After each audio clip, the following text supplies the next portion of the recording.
Hello guys, welcome back to Nier Replicant. Now, last time we completed Nier and we were in the credits. But while I was also in the credits, I cut off the stream. And after that was done, it told me that there was a section that I can play as like Kaine or something. So we're gonna load back into it and then see from there.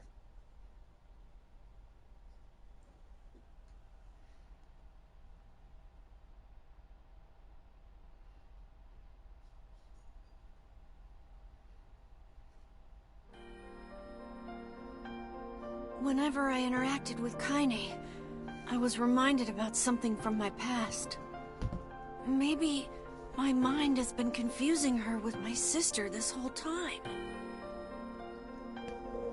Anyway...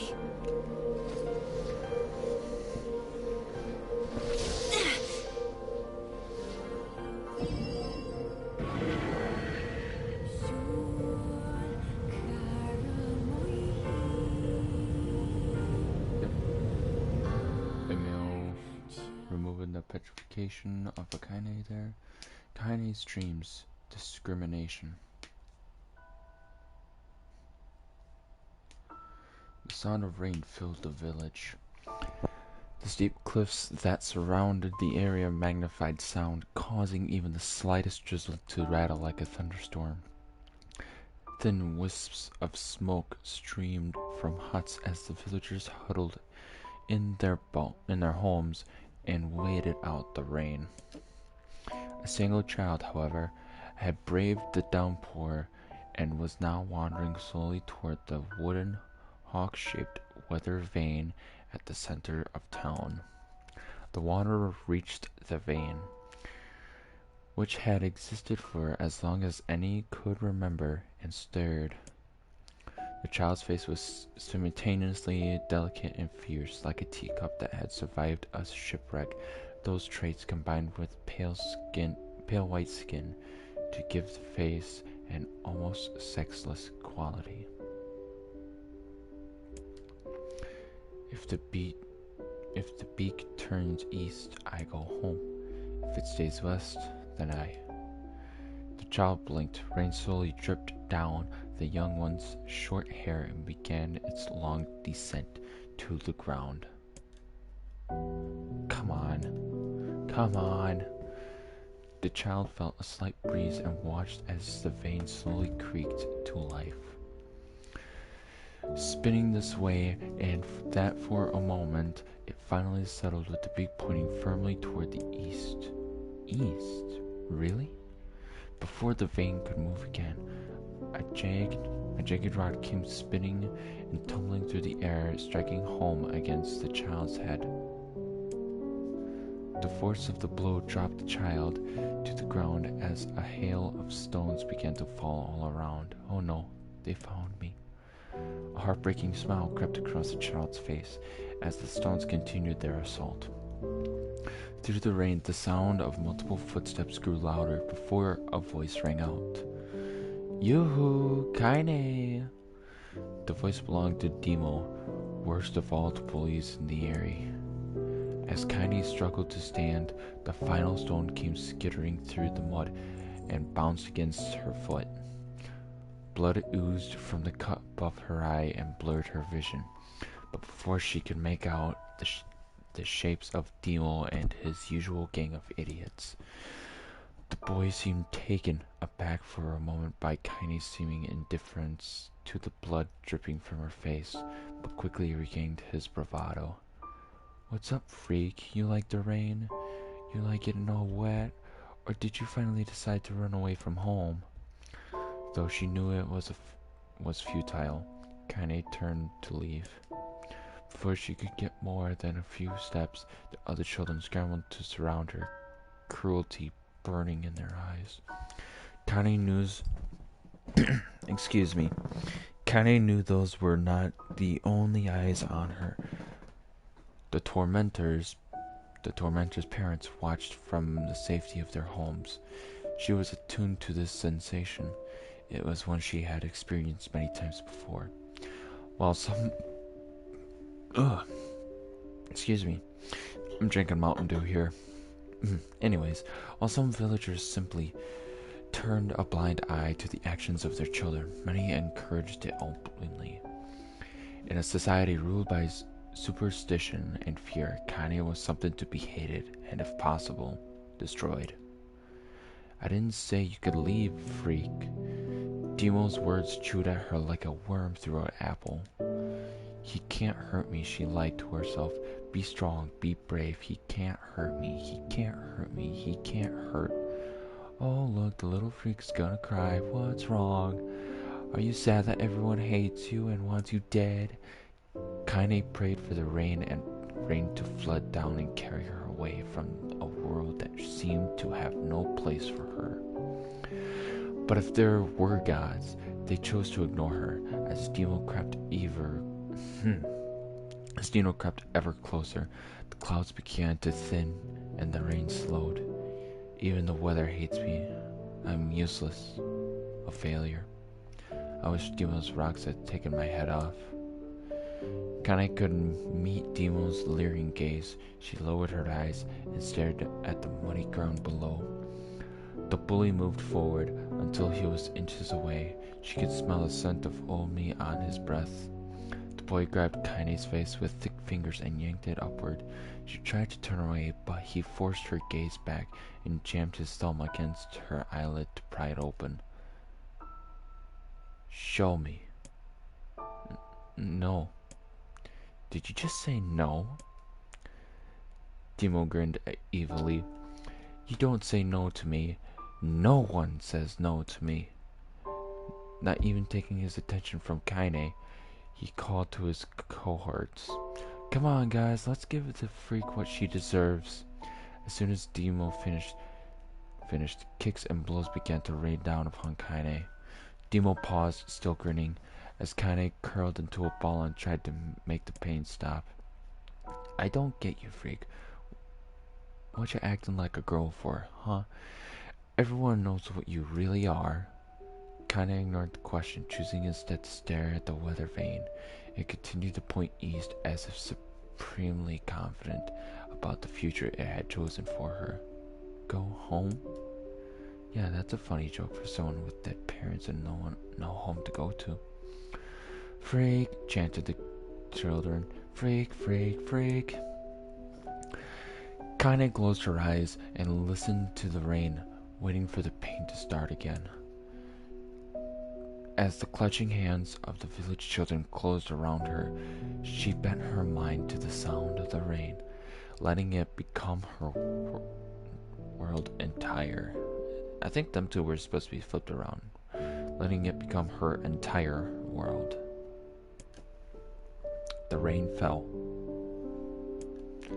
but the pain never came.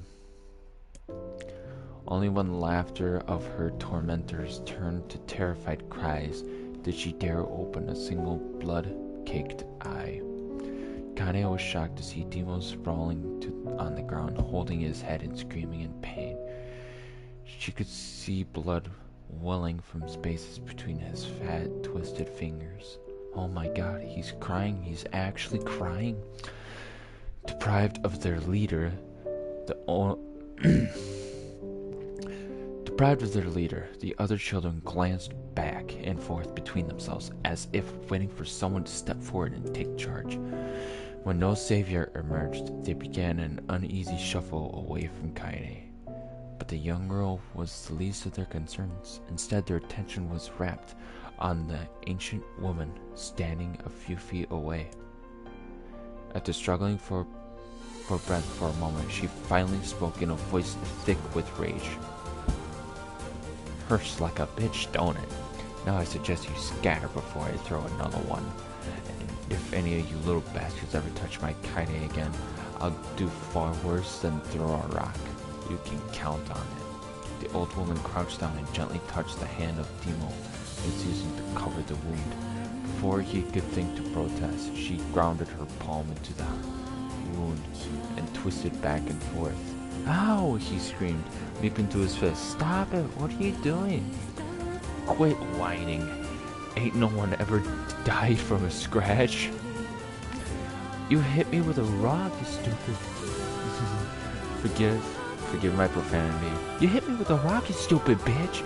A big one. That thing could have killed me. The old woman shrugged. That's the best cure for stupid. Dimu's face twisted with rage at her words, locking his eyes on Kane. He took a step backward and spat on the ground. Get out. Leave this village. No one wants you here. Either of you. Seeing the old woman grabbed another stone, Dimu and his companions turned tail and ran. As they fled, the old woman grabbed her side and barked out a single laugh. Ha! Look at the fat boy go. Guess he's healthy enough to run from a fight. The woman's smile faded as she turned her attention to Kaine.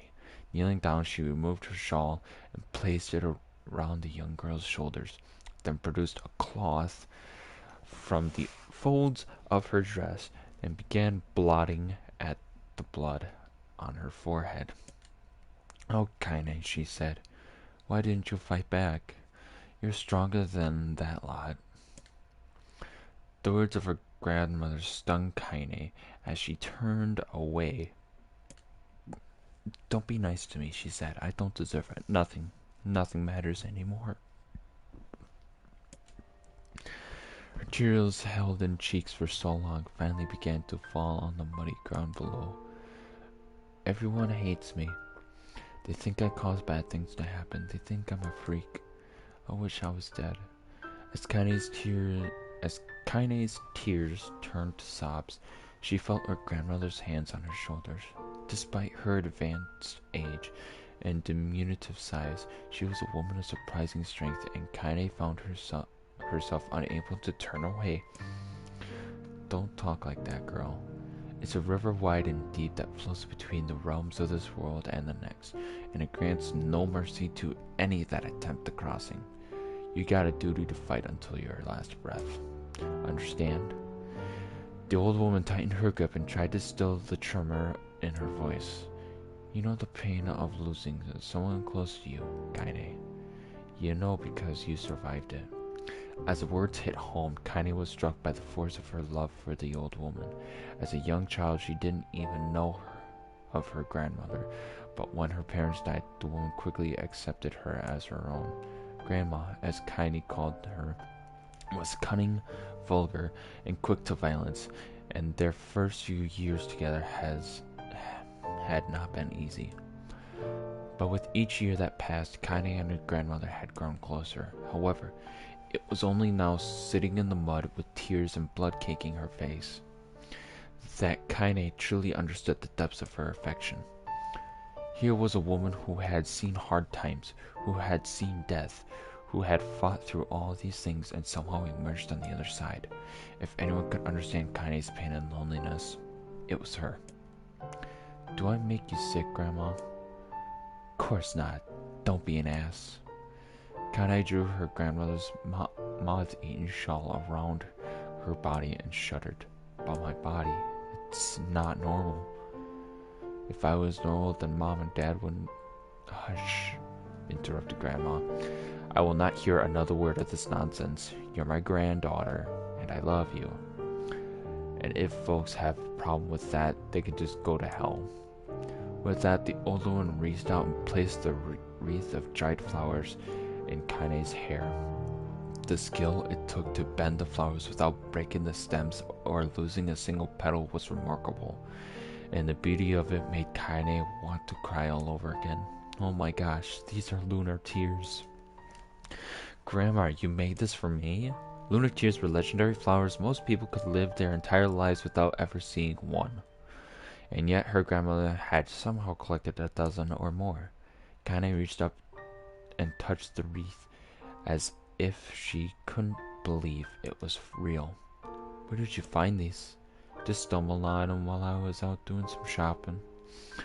The old woman turned away as she spoke, leading Kaine to suspect that the search had been more difficult than she was letting on.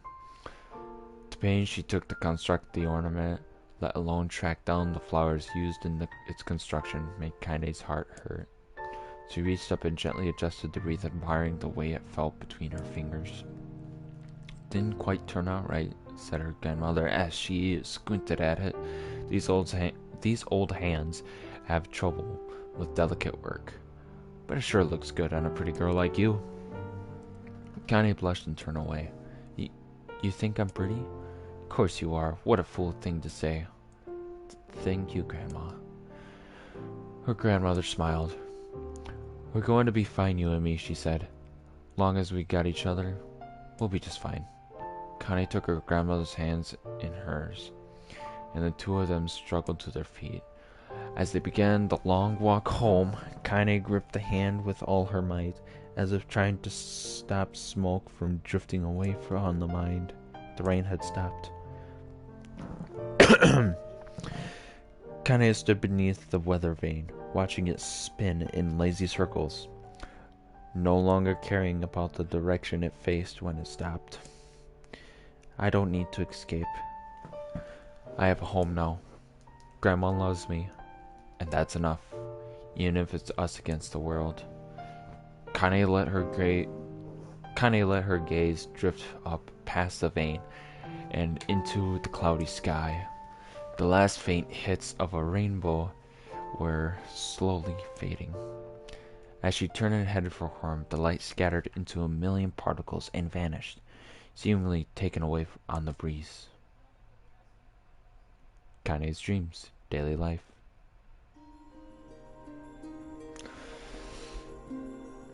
I'm sorry if this is getting annoying for you. This is just added on content about Kanye's life. That's just mainly it. We can take a break from reading for a little bit. I need another one here. I need something to drink. Reading all that kind of parched my throat for a bit. 1 second. Okay. In the distance, Kaine heard the steady sounds of an axe striking wood. The noise had a purposeful quality to it, as if she was hearing a master woodsman go about his work. The firewood being produced, however, was as far from a work of art as could be. Pieces of every shape and size were being slung about a barren yard with wild abandon. I was about to say ambition, but that wasn't it. Anyone trying to stack such wood would probably die of frustration before this job was through. Stupid piece of shit, Hex. Connie's grandmother flailed away with the axe, filling the air with both splinters of wood and words that would make the most hardened sailor blush. Grandma, called Kaine. Thank you, Kaine. Oh, that you, Kaine? Yelled the old woman, taking her eyes off the wood for a moment. Don't get too close or I might take your goddamn foot off by mistake. She brought the axe down on a piece of wood, sending chips flying in every direction. One spun past Kaine close enough for her to hear the whistle, at which point she decided to step back.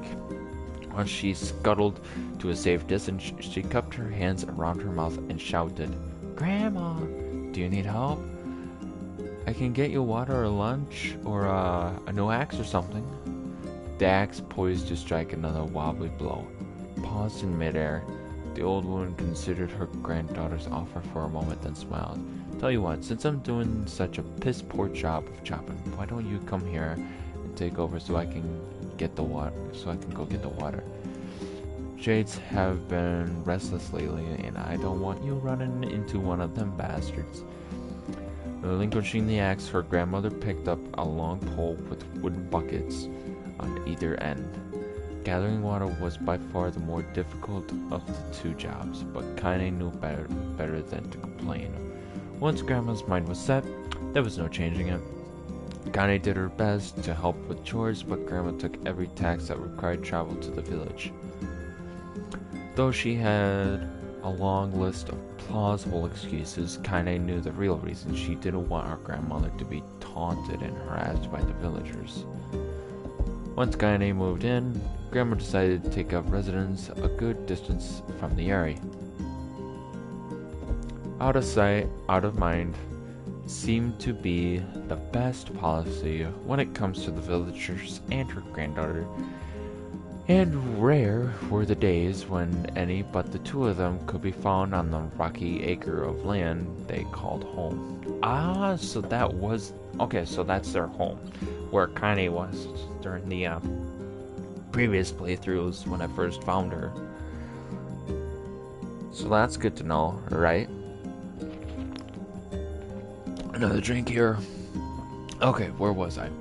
Kaine enjoyed the solitude, but harbored a secret resentment that her grandmother was forced to spend her golden years in such a place. After watching her grandmother leave, Kaine turned her attention to the task at hand. She had never chopped wood before in her life, and soon discovered why the old woman hated the chore. Swing after swing of the axe produced only a tiny crack in the wood, and when she finally managed to connect with the solid stroke, the tool embedded itself in the log and refused to budge. Frustrated, Kaine swung the axe around her head and threw it, log and all, across the yard. Damn it. Oh, crap.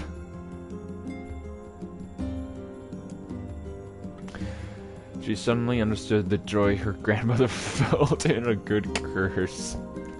Happier now, she picked up the axe and forced it from the wood and resumed chopping. She had a natural skill with a blade, but the task was challenging, and blisters soon began to form on her small pink hands. This is tough, and the logs are all weird sizes. Spitting on her palms and ignoring the pain, Kaine redoubled her efforts. Just as she was developing a rhythm, Grandma returned from the village, setting down her buckets. With a small sigh, she took one look at the logs and coughed out a wheezy laugh. Pretty clumsy, girl. You better practice if you... Her grandmother suddenly collapsed to her knees, causing one of the buckets to wobble precariously. Eyes wide, Kaine dropped the axe and ran to her grandmother's side. Grandma! The old woman shook her head and pointed a trembling finger at the bucket. Get the bucket. Can't let it spill. Kaine steadied the bucket with a foot as she knelt by her grandmother. A small bit of water sloshed over the side and made a new home in the hem of her dress, but Kaine didn't notice. Grandma, what's happening? Crazed with panic, she grabbed her grandmother by the shoulders and shook. After a moment, the woman lifted her arms and batted Kaine away. Stop that, just stop, she cried, breathing heavily. It ain't like I'm dying. Just tired from the trip is all. Kaine desperately wanted to believe her grandmother, but one look at the old woman's shaking hands and worn face told her more than words ever could. Her grandmother had lived a long, hard life, and it seemed the bill was finally coming due. Time when her grandmother watched over Kaine was ending sooner than either of them had feared. The positions would be reversed. The next morning, Kaine came to the side of her grandmother's bed and took her wrinkled hand. Grandma, you're sick and you need medicine. I'm going to the village. The old woman shook her head and tried to rise, but Kaine gently pushed her down. It's all right, she said. I'll be fine. Her grandmother fixed her with a gaze that could melt steel. After what seemed an eternity, she finally lowered her eyes and sighed. Well, I don't like it, goddammit. But I guess I should quit being so stubborn and let you grow up. The old woman watched as Kaine strapped on her boots and made her way down the road to the village.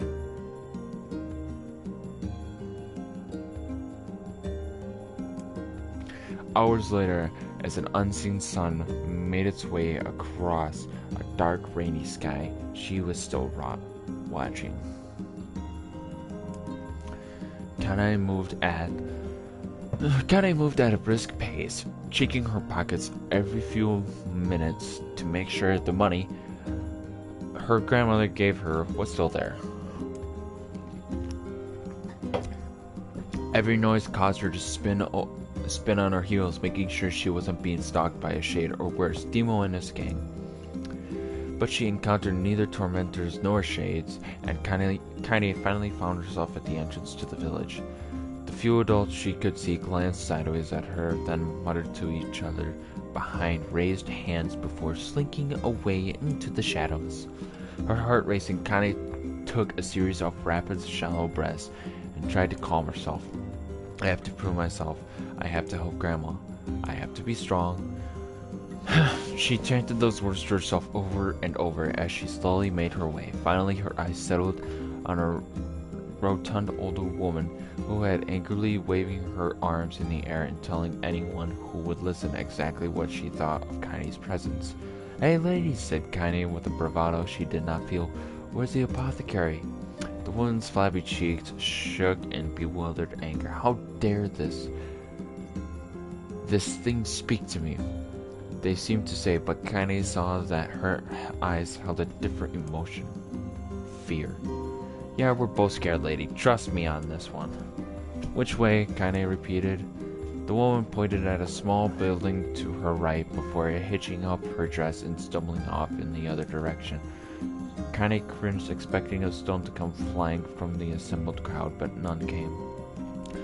Her mind was filled with a strange sense of pride as she made her way to the apothecary, but the new emotion had little time to take root, for as soon as she opened the door, she noticed a familiar customer at the counter. It was Demo. He clearly been sent here on some common family errand because his gang of followers was nowhere to be found.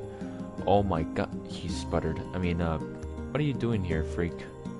The insult was delivered without force, and Kaine happily ignored it. Stretching on tiptoes to see over the counter, she asked the shopkeeper for medicine. "Ha!" barked Demo. "The old bitch finally keel over? Go to hell, Demo." The boy's eyes grew so wide they seemed ready to fall out of his head, but before he could let fly a comeback or worse, a punch, the apothecary told them to knock it off before he kicked them out of the store. Demo slunk out of the shop, cursing Kaine under his breath. Once he was gone, she allowed herself to breathe once more, taking a brief tour of the shop while the owner prepared her medication. Countless tiny bottles filled the cramped store, each with a label written in some indecipherable language.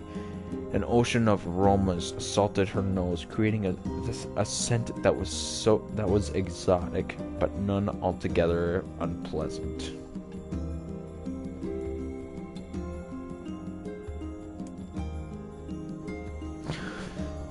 Oh boy.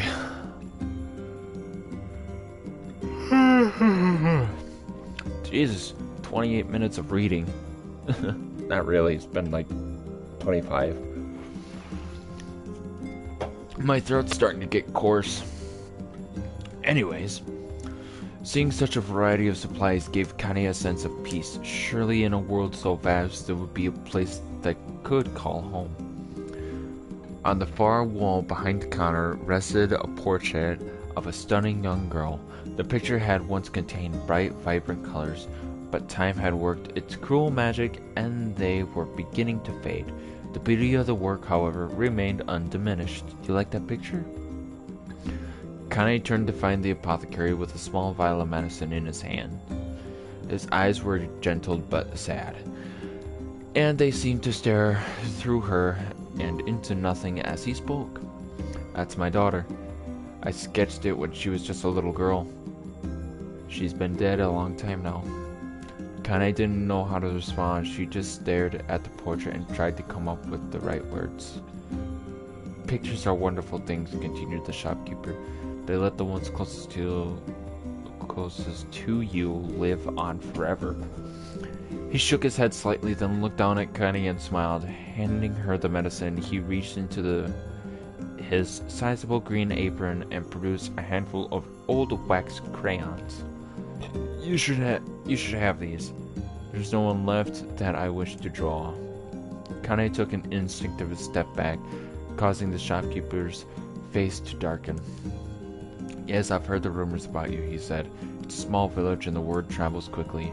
Between you and me, I'm not sure which of them to believe, but I also don't think they matter much. I know your grandmother, Callie, and I think the way she was driven out of this town is just deplorable. Grandma's name is Callie? Thought Kaine suddenly. She was still mulling this new fact over in her mind as she reached out and gently took the crayons from the apothecary's hands. Your grandmother is an old friend of mine, he said as Kaine scooted away yet again, and I owe her much. I wager she would like it if you drew a picture of her. Yes, I think she would like that very much. Kaine murmured a quiet agreement, but inside her heart was bursting. Never before had a villager treated her with anything but complete contempt. It was a tiny, almost imperceptible step, but it was a step nonetheless. And with enough tiny steps, she might one day discover the rest of the world. When Kaine returned home, she found her grandmother asleep in her bed. Her feet were blackened and raw, even bleeding a bit in places, leading Kaine to think that she had been pacing around the room until exhaustion finally caught up with her. She placed the medicine by her grandmother's pillow and turned to leave, but found the old woman's hand collapsed around her arm. "Back already, are you?" asked her grandmother with a yawn. "Come here and let me have a look at you." Grandma sat up and examined Kaine from head to toe. Finally satisfied that nothing terrible had befallen her grandchild, she leaned back and allowed herself to relax. "Well, how was it? Those bastards give you any trouble?" "It was kind of fun," said Kaine with a small smile. "No, seriously, it was."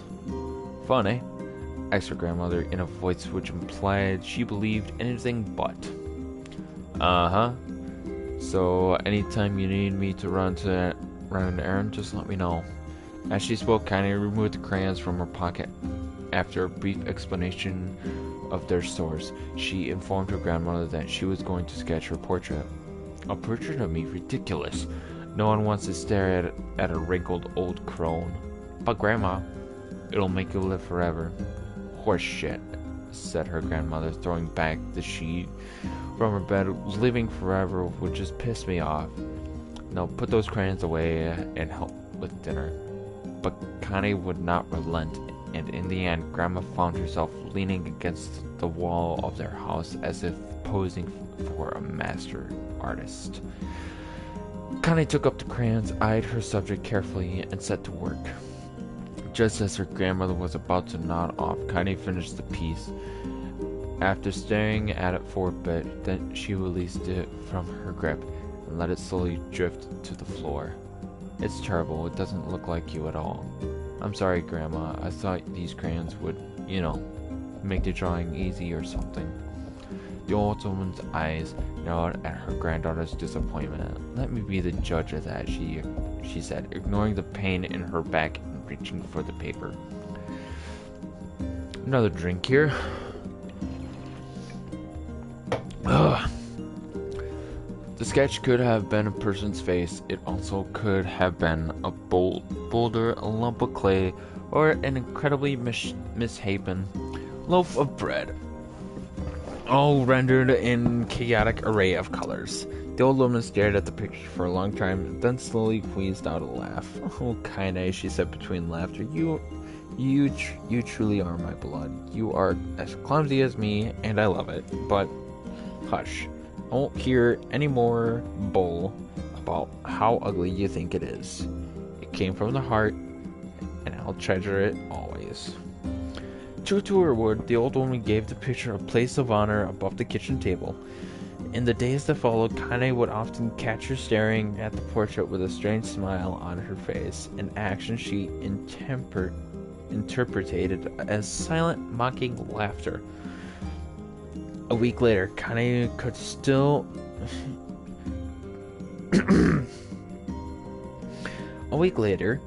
Kaine could stand it no more and asked her grandmother to take the artwork down. "Posh," said the old woman. "I'll take it down when they roll me in my shroud." She pondered this for a bit, then turned to Kaine and dropped to one knee. Listen to me, girl. Seeing this picture makes me happy in a way I never felt before, and it makes me want to go on, so that someday you can feel the same happiness. It was a moment that burned itself in Kaine's memories, a perfect blend of pride, love, and joy that came together to form a lifelong remembrance. She swore to never forget this moment, to never forget the old woman who had made her place in the world possible. Time moves on, people and memories move in and out of a life like ghosts passing through a hall. But this moment will be different, Kaine swore, because I will remember it forever. Forever. Oh my god, Kaine's dreams, separation. Okay. Kaine listened to the sound of crackling firewood and stared. I took my headphones off because my ears are starting to swell just slightly. But my mic's still on, obviously. I won't be able to listen to the music. Kaine listened to the sound of crackling firewood and stared at the black object on her plate. She'd been pushing it around the wooden disc for a good 10 minutes, ignoring that she bemused stare of her grandmother. Finally, she summoned her courage and gave the object a brief sniff. A sharp, bitter scent flew up her nostrils and made its home there, causing her face to twist with disgust. Grandma, I can't believe you want me to eat a bug. The old woman threw some more wood under the cooking pot and snorted. It's no bug, you fool girl. It's a berry. Why the hell would I be feeding you bugs? Yeah, well, it sure looks like a bug, said Kaine. And I think it's burnt or something because it smells terrible. With that, Kaine held her nose and threw the berry in her mouth, chewing as little as possible. Oh yeah, that's terrible, all right. Why, you little brat, laughed the old woman. Look at the sass on you. You've been spending too much time with me, and that's a fact. 5 years had passed since the moment when Kaine's grandmother saved her from the bullies. As if as is often the way with two stubborn people, the relationship had grown its fits and starts, but moved forward all the same. Meals that used to be somber affairs were now filled with laughter and hurled abuse in equal measure. Kaine could not remember a time when she had been happier. As the years went by, Kaine started to shoulder more and more of the daily responsibilities. Her grandmother's legs grew weaker by the day, and she could no longer do many of the chores she used to take for granted. And so this morning found Kaine lacing up her work boots with a breakfast of burned berry rolling through her belly. Where are you going today? Asked Grandma suddenly. Kaine looked up surprised. The old woman rarely asked for the specifics anymore. Well, I was gonna go check out the calma trees and see if they were ripe. I thought we could... Excuse me. I thought we could make some jam or something. Oh, and I'm going to pick up some flagstones, so I need to take a wheelbarrow. Flagstones? What in the hell for? Kaine stared at her grandmother, then held out an arm and swept it around their home. Construct mostly of cloth, rope, and rubble. The old place sagged like a boxer in the final round. Grandma, a dying cat chewed through this house. I'm going to build a stone wall so we have some protection. The old woman laughed, exposing her toothless grin to the world. God damn it, girl. If a bunch of thieves want to ransack this old place, let them come. We got nothing worth stealing anyway. I'm not worried about thieves. I'm worried about shades. People saw one west of the village yesterday. The old woman tilted her head and stared at her granddaughter. Well, shoot. I don't know why you have to do it today. We can worry about it some other. Grandma, no. If I don't go to the Kalma trees, we won't eat tonight. You know that. A confused expression passed across the old woman's face, and for a moment she was a small child lost at a carnival. Yes, she said after, but yes, of course you're right. I'm sorry, Kaine. Lately, it seems my mind is...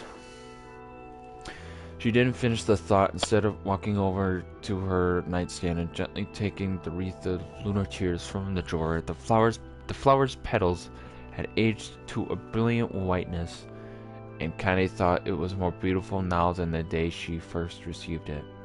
You're gonna be a true woman soon, Grandma said as she placed the flowers in the girl's hair.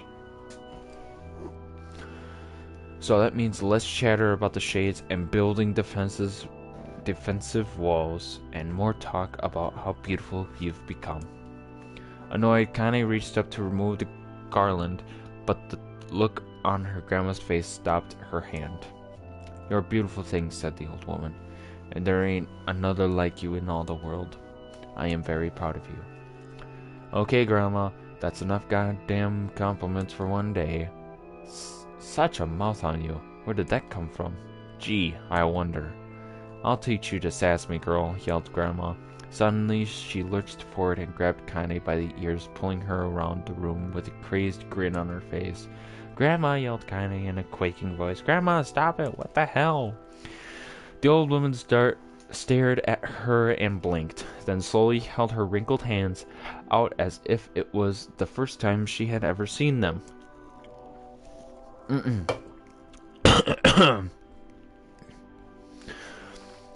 Oh, I don't know what happened there. I'm sorry, girls. Sometimes my mind just... Kaine thought the look on her grandma's face was the most heartbreaking thing she had ever seen. Listen, she began. Maybe I should stay home after all. No, I won't have you stay here to keep an eye on an old codger like me. You go get your fruit and your wool and whatnot. I'll be fine. And when you come back, I'll have a nice grasshopper dinner waiting for you.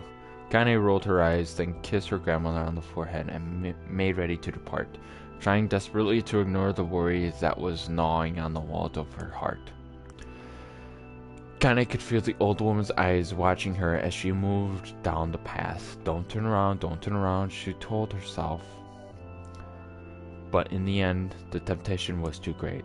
She spun on her heel for one final look and saw a small, bent woman standing in front of a ramshackle hut with a sad expression on her face. God, she looks so old now. It's like the wind could reach down and just carry her away. Kaine worried about her grandmother all day, causing her work to suffer. What little fruit she could collect was tossed carelessly into the wheelbarrow, and she only found a couple of stones before losing interest in the project. Finally, as dusk approached, she decided to call it a day. Cursing herself for the lack of focus, Kaine pushed the nearly empty wheelbarrow back down the path. As she crested the final hill, she finally froze in place. The wheelbarrow fell from her fingers and collapsed on its side, sending a few pieces of wrinkled brown fruit rolling down the hill, back down the hill. Her gaze was transfixed by a thick black cloud that hovered just ahead. Tracing its path with a finger, Kaine suddenly felt her stomach knot in on itself. Oh no, oh gods, no. Her grandmother's house was ablaze, the flames licking up as if trying to touch the sky itself. Grandma, Grandma! Kaine ran then, faster than she had ever moved in her life. Once she tripped on a stone and went sprawling into the rocky ground. She leapt to her feet and continued running, unmindful of the blood that spilled from her wounded hands and knees. As she got closer and closer, Kaine's mind began to race in time with her footfalls. It's too dark. Nah, not just fire. Can't be fire. Too much smoke. Gotta save her. She burst into the front yard and came to a sudden halt. Her worst suspicions confirmed. The smoke from the fire was was mingling with the thick, inky blackness of an enormous shade. The massive creature supported itself on 3 twisted feet and achieved balance through means of a large, armored tail. Scales, horns, and claws sprouted from its body, it in a random, chaotic pattern, giving it the appearance of a lizard designed by some insane god. Seeing Kane, it let out a roar and flicked its tail, sending small whirlwinds spinning around the yard. For a moment, the creature retreated into a shimmering, inky blackness, as if her mind was unable to comprehend that such a thing could actually exist. But then the smell hit her, a blend of rotted meat and excrement, and the horror became real once more. The creature bellowed again, and this time Kane responded with a scream of her own. "Alright, you bastard," she thought as her scream echoed off the high cliffs around them. "It's you or me. Let's go." The shade eyed Kane with bemused interest. Then it began looking for her to the house and back again, as if urging her to look at the destruction it had gleefully wrought. With dread building in her heart, Kane glanced toward the house. Through the smoke and flames, she spotted a small figure struggling to escape the ruins. Grandma. At the sound of her voice, the old woman began waving frantically. "She's alive," thought Kane. "Alive." Kane's legs sprang to life as she raced across the yard toward the flaming wreckage of the house. Before she could advance more than a few steps, the shade opened its mouth and let out a roar powerful enough to uproot trees and send them flying. The blast sent Kane tumbling through the air before smashing her against the rocky earth. Stars danced in front of her eyes as she tried to remember how her legs worked. Get up, get up, get up, get up, get up, get up, get up, get up now! As Kane struggled to her feet, the shade stopped toward the house and pinned her grandmother to the ground with the tip of a claw. The old woman struggled to move the claw from her stomach. Sorry. The old woman struggled to move the claw from her stomach, but she might well have been pushing a mountain.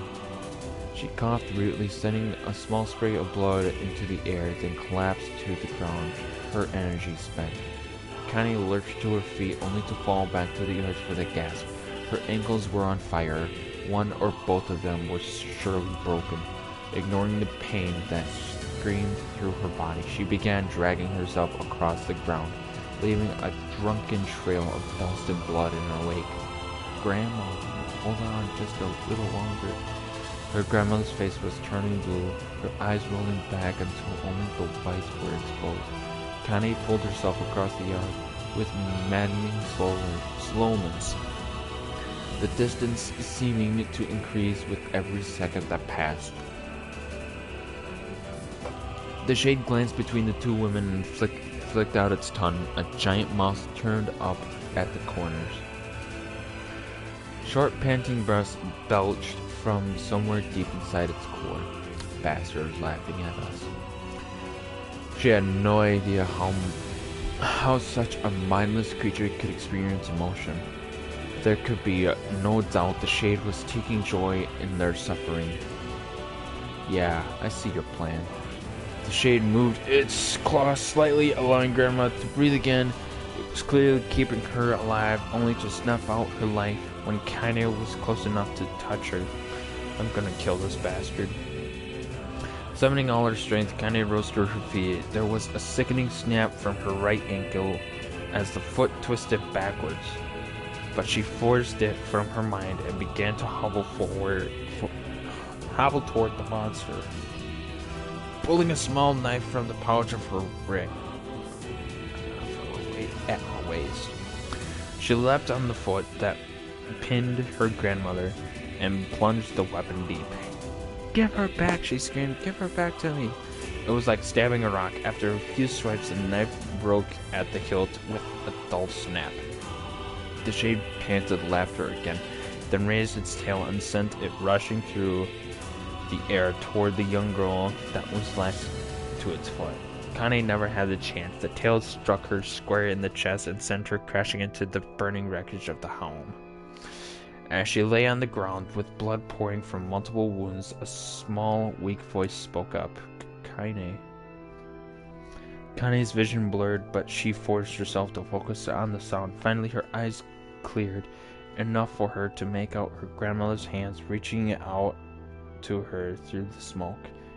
Grandma, Kane, you gotta run. You can't best this one. Kane grabbed the hands and held on with all her strength. Grandma, come on, we have to go. The old woman coughed loudly. One of her hands slick with blood slipped from Kane's grasps and thumped to the ground below. No, I said run, goddammit. You have to live. You have to get through. The thought would stay forever unfinished before she could say another word. The shade's clawed foot descended, smashing through the remains of the roof and down upon the shattered figure of the old woman. Blood oozed from the... Oops.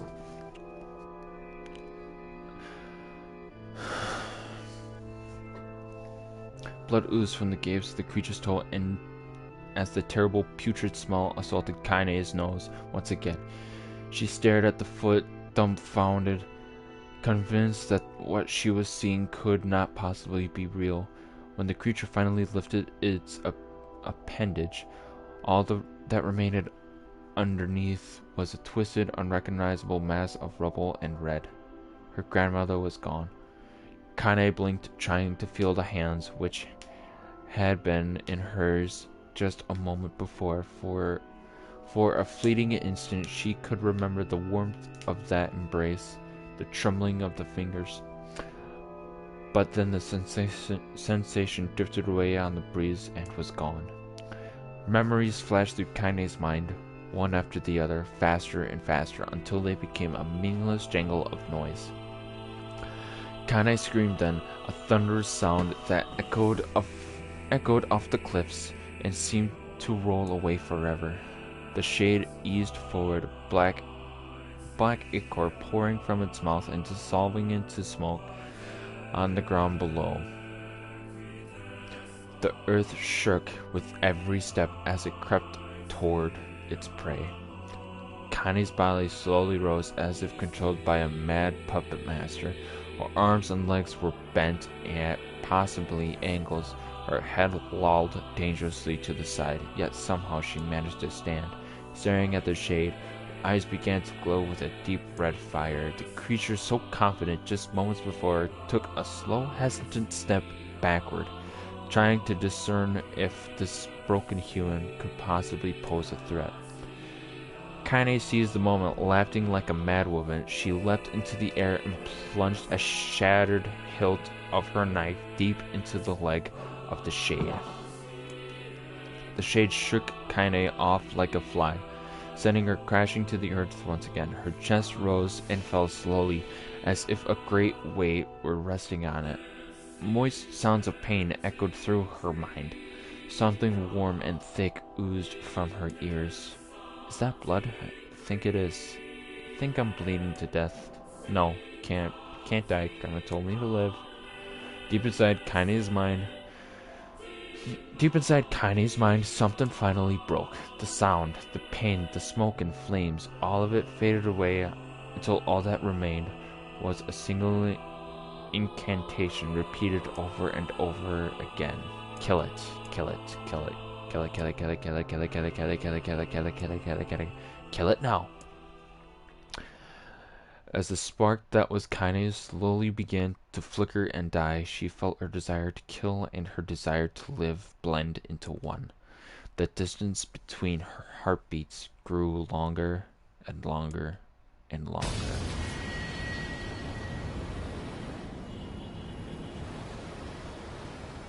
Jesus, that was long. Sorry you guys had to deal with that.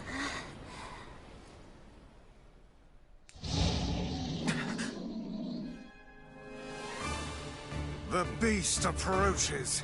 Oh, I know.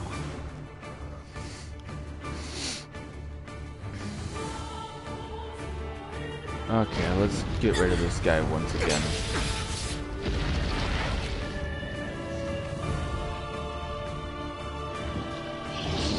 Okay, come on, ugly McGugly.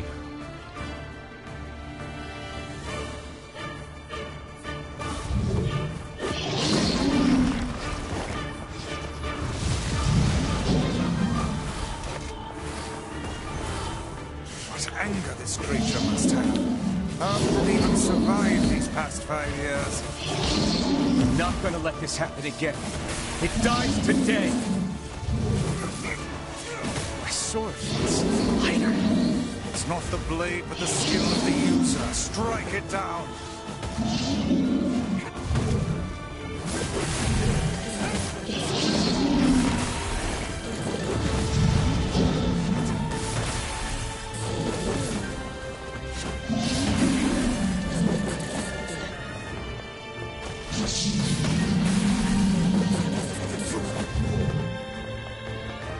Down, buddy. Lay down, please. Thank you.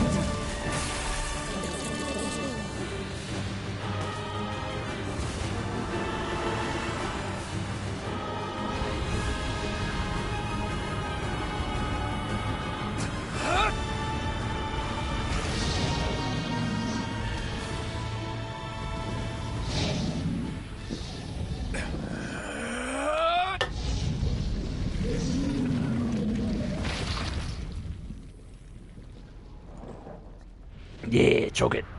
Choke it to death. Okay.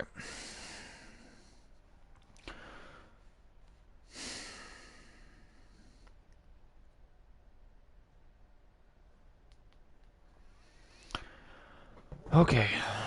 Kai's dreams encounter. Oh boy. Gently, weakly, softly, the shade sure that its tormentor was dead turned and stomped off toward the horizon, stopping along the way to bellow one final roar. Couldn't kill it. Shamed beyond imagining, Kaine tried to turn her head to the side, but only succeeded in coughing up a huge gout of blood. It was getting difficult to see, and only after a moment of fierce concentration did she realize that her left eye was gone. Laughing to herself, she turned her remaining eye to the ruins of her home and noticed a ragged stump of arm resting a few feet away. Yeah, that's mine.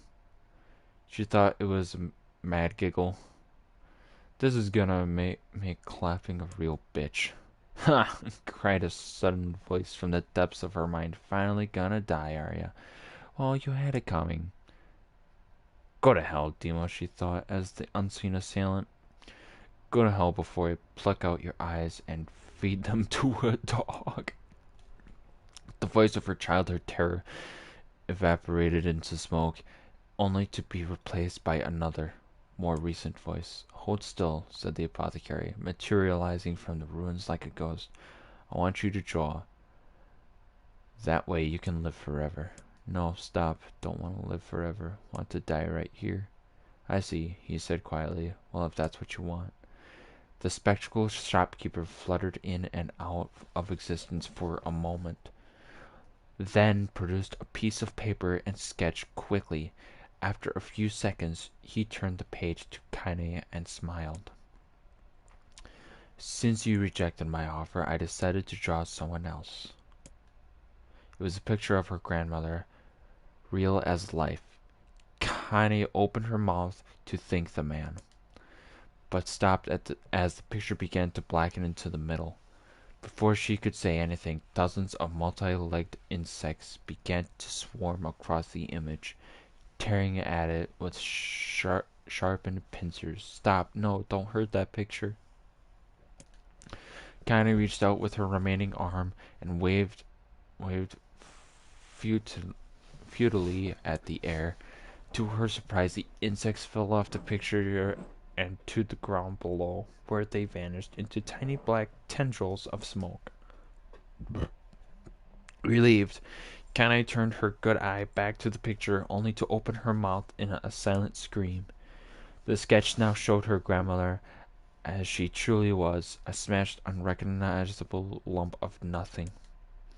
The apothecary smiled, then broke into a jolly dance. "See that?" he cried, as he danced his jig. "It's perfect now. She looks just like you. Ha, cha-cha-cha." I look like that? Oh God, I'm gonna die. I'm gonna die. Drowning in despair, Kaine laid her head back in the mud and smoke of her ruined house and waited for the end to come. But just before she let everything go, an unfamiliar voice began whispering in her ear. "Ain't you got a wish, sunshine?" The voice was vulgar and fierce at the same time, as if insanity had somehow found a way to take form. Kaine wanted to scream as the voice crawled under her skin, but her lungs refused to work. "You know, a wish, like a prayer or something? Why don't you get on your knees and start praying to heaven? Please, invisible man in the sky, save me, save me." Ha ha ha ha ha. Kaine finally resorted to shouting at the voice with her mind. "I don't make wishes, they don't come true for me. I'm a curse, a freak. I should be left to die." The other voice boomed in her ears. "Oh God, you are the best." Kaine glanced down and saw a black shiny substance oozing from her legs. She tried to brush it away, but her remaining arm would no longer respond. The substance slowly crept around her feet and then began moving up toward the rest of her body. Is this death? This what it's like? Is my mind just losing itself? She could feel the slime oozing upward, feel the hot searing pain it left in its wake. Whatever else might be happening, she was still alive, and this was real. "Come on," said the voice. "Let it go." Kaine tried to ignore the voice and concentrate on the pain, but the newcomer would have none of it. "Don't ignore me, sunshine. You're ready to give up, ready to die, so why not let me have it?" "I have what?" "Your body. Come on, give it to me. Give it to me. I want to stand on the ground, feel the rain, taste the wind." The voice paused as if licking its lips. When it resumed, it was filled with mad, unabated joy. "And I want to take your hands and use them to choke the goddamn life out of people. I want to tear out their throats and bathe in the blood just like before." In response, Kaine shifted her head and vomited. The warmth of it crept down her throat and mingled with the pain of the encroaching black ooze. "Are you a shade?" "Ha ha ha, yeah, maybe, what of it?" The slime reached her face, crept up past her nose, and slowly oozed into the socket of her missing eye. The moment it touched her brain, Kaine was struck by the most powerful sensation she'd ever felt in her life. It was ecstasy. She wanted to scream with delight, but all she could manage was a small whispered moan. "Feels good, don't it?" asked the voice with a chuckle. "Yeah, what can I say? I know how to please the ladies. Now give me that body. Come on, give me the body, and I'll give you more of this feeling. It's a fair trade." A black lump began to protrude from Kaine's side. As she watched, it grew longer and thicker, eventually taking the form of her missing arm. "I can see better," she thought. "My eye must be growing back too." The slime reached up to envelop the rest of her face, but she managed to brush it away. "Stop," she whispered, marveling at how she had regained her voice. "Stop." The black ooze hesitated as if considering this request, then quickly shimmered down her body before disappearing in a cloud of smoke. "Ah, what the hell, sunshine," screamed the voice. "We had a deal. I thought you wanted to die. Grandma said, can't die yet." A brief image of her grandmother, bloodied and broken, flashed before her eyes. She saw the shade that had killed her and heard its mocking laughter, then closed her eyes and forced the image from her mind. Her whole body was quaking with rage. Then she opened her eyes again. They burned bright red. That thing took my grandma. I have to kill it before I die. Kaine glanced down and saw the mysterious pattern. The pattern of the shades burned itself into her left arm. Well, I'll be damned, said the voice cheerfully. Look at that, Sunshine. I think you and me are gonna be good friends now. Kaine stared intensely at her arm. The more emotional she felt, the more letters seemed ready to puncture her skin and begin infecting the rest of her body. The arm clearly had a will of its own now. Stop. Gotta stop.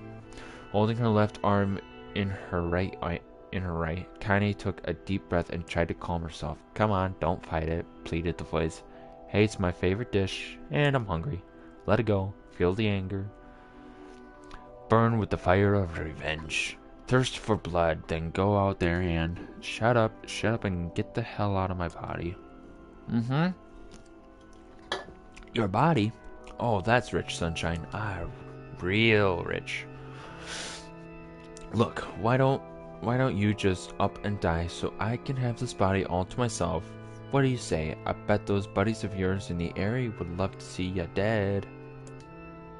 Kaine grabbed a nearby shard of glass and tried to saw off the shade-infected portion of her side.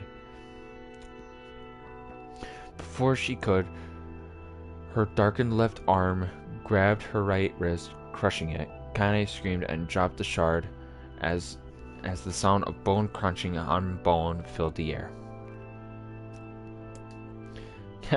Stupid idiot girl, you're possessed now.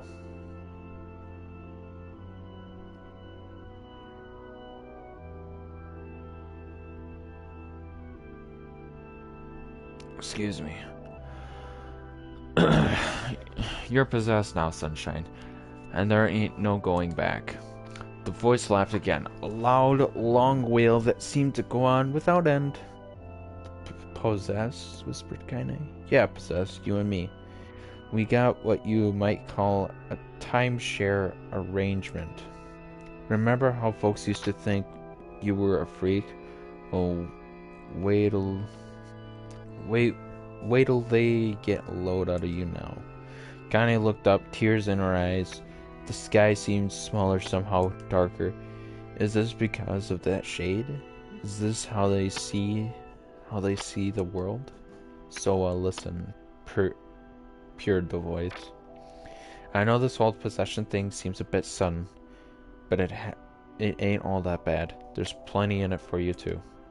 I am a very powerful creature, Sunshine, and now that power belongs to you. You got enemies? People you want to kill? I can make it happen. That little fat kid who kept picking on you, that big old shade that squashed your granny, we'll wrap him up in their own assholes. No more abuse for you, Sunshine. No more pain. Wait, said Kaine. You're a shade. Why would you help me kill another shade?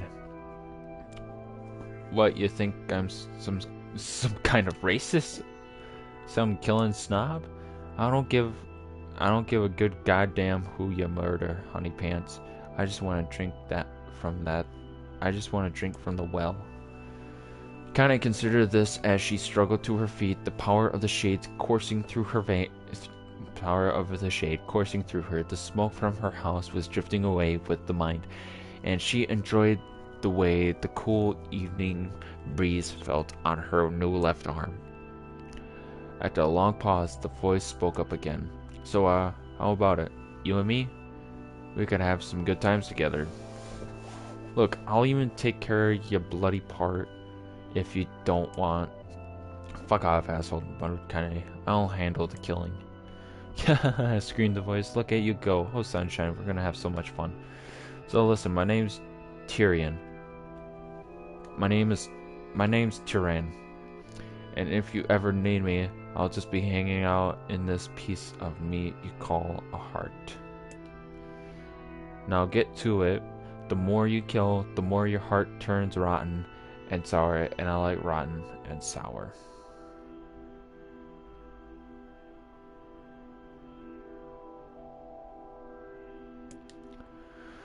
Kane found herself nodding at the voice. Yeah, she said. Yeah, I think this can work. I'm gonna find that shade. I'm gonna strangle it with its own guts. And when I'm done, I'm gonna do the same to you, Tyrion. Count on it. Ha, laughed Tyrion. I have shit bigger than you. Good luck with that. Oh, and hey, one more thing right now. You and me are sharing this body. But if you ever run out of hate, if you ever, go soft, then I'm gonna take over everything. So keep on killing, Sunshine, and watch your back. The voice grew fainter and gradually faded away, fading to somewhere deep inside Kaine herself. Kaine waited until she was sure the voice was gone, then waved her new left arm around a few times. It feels perfectly normal, she thought. It feels like mine. Desperately, she began poking and prodding at the new limb, determined to find something wrong with it. She didn't want it to feel normal. That would mean the creature inside her had already won. I am not a shade. I am Kaine. Repeating this mantra in her mind, she slowly began digging through the rubble of her house, being careful to ignore a certain red-stained spot in the corner. Finally, after what seemed like an eternity of heartbreaking work, she found what she was looking for. It was a wreath of lunar tears. Though it had been through hell and back, the garland's petals were as bright as ever. Kaine started to place it in her hair, then slowly lowered the wreath and stared at it. I'm sorry, Grandma. I'm so sorry, but I don't deserve to wear this anymore. I'm possessed, corrupt, a freak. And this time, I don't think there's any going back. Holding the flowers to her heart, Kaine fell to the ground and sobbed. As night gradually lightened to dawn, and the people of the area arose to their daily lives, she remained in that position, as if tears could somehow wash away the horror that now infected her world. Alive! Stay alive! Stay alive! Grandma. Kaine, you gotta live! You gotta come back to us! Damn, that's just an hour? Mainly an hour of reading. Damn, my voice is coarse. Oh, hey.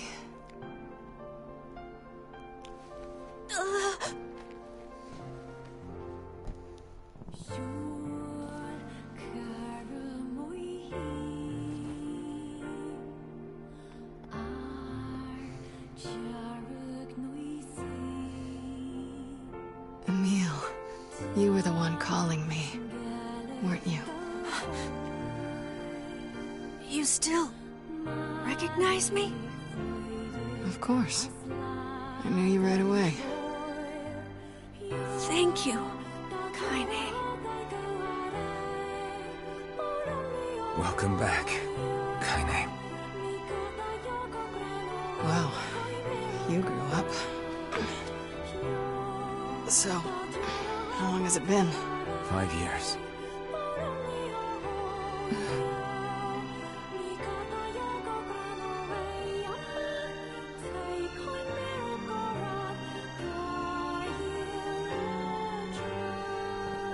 Yep, 5 years. Shit.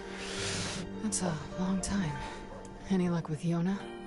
Okay, so it's her left arm that is a shade, and part of her leg, looks like. We are still no closer to finding her. Actually, no, We it's need her a way arm to and locate her the Shadow eye. Lord. By the way, this is for you. Is that a lunar tear? It's not as good as your grandmother's, but I tried. No, it's great. Thank you. Oh. I swear, if there's more reading right after this. Kaine waking from her long petrified sleep. Oh boy. Emil's unflagging kindness. Our reunion was a happy one, and we let it wash over us like rain. That is, Until Devila and Popola had to go and ruin it all. Oh yeah, definitely. Are you kidding me? Please, try to understand. People are tired and scared, and... I'm sorry. I'm sorry you have to bear the brunt of that. This is crap, and you know it. It's okay. We can sleep outside. No one's sleeping outside. You and Kaine saved this village, and now they want to run you out? People are afraid of us. And really, I understand. I mean, look at me. As long as you're still with us. Right, Kaine? I'm used to sleeping outside. But... We'll see you later. Sorry about this.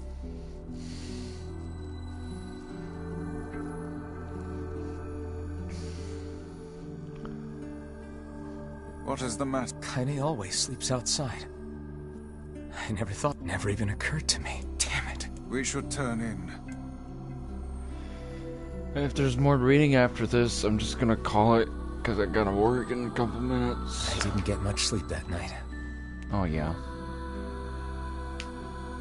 For the first time in my life, I hated Devila. For the first time in my life, I doubted Popola. But those feelings are pointless in the end. They said and did what they did for the sake of the village. To protect it from the horror of the Shades.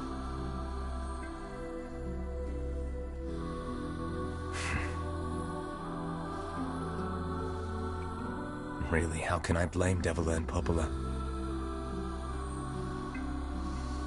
In the end, I'm just as bad. Yeah. Because I never once stopped to think about Kaine and Emil's situation myself.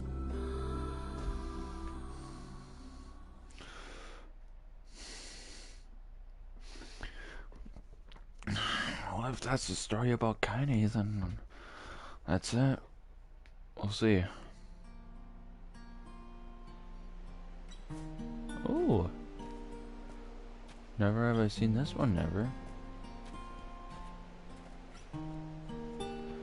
I should apologize to Kaine and Emil. But what good would that even do? I got a fire going. Wait, is that... Campfires? I'm so happy to get to talk to you again, Kaine. Yeah, me too. I tried everything I could think of to save you, you know. I polished you with a special cloth. I poured warm water over you. Oh my Wait, god. you poured water on me? Yeah, but it didn't really do much except make you all shiny. Hey, Emil. Thanks for saving me. This is heartwarming. I guess you noticed how I look different now. I'm sorry, Emil. I'm sorry for all of it. Well, I mean, this new form isn't all bad, you know? At least I can look at you when we talk, right? Hey, so why don't you tell me something about yourself? I'm not very interesting. Sorry. Come on, I just want to know you better. Please? Fine. This all happened when I was a kid.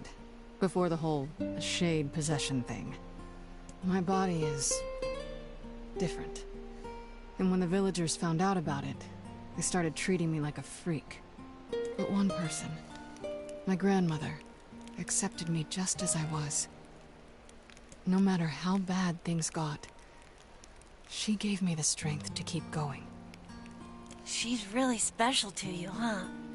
Yeah. She was. Oh, hey! That gives me an idea. Since we cured your petrification, we should start looking for a way to cure your possession in my body. I know we can do it if we all work together. Heck, it'll probably be super easy. Let me guess. More warm water? Okay. Can we just forget I told you about that? More warm water. That's funny.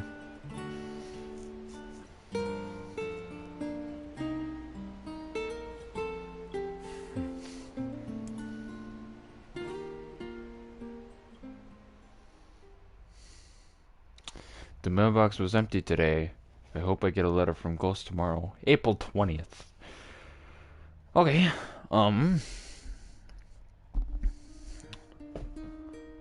okay. Sleep well? Sure. And yet your red eyes tell a different tale. Don't be so hard on yourself, lad. I need to go see Devil. Very well. Okay, so that was it of that. I'm just going to collect the stuff for here. What might that? It's Mom's diary. I've not heard you speak much about... She got the Black Scrawl and died when I was... My apologies for breaking... It's alright. I can barely remember her face anymore. This is the only thing I have left. Reading it helps remind... I see. But the final entries get a... In what way? Well, take a look. Oh boy, this now saving. System save data. Okay. Alright. I'm sorry for cutting this. Oh, and we will get to this later today. Definitely later today, because this is starting to get very interesting. Kaine is very, very, very intriguing character in this.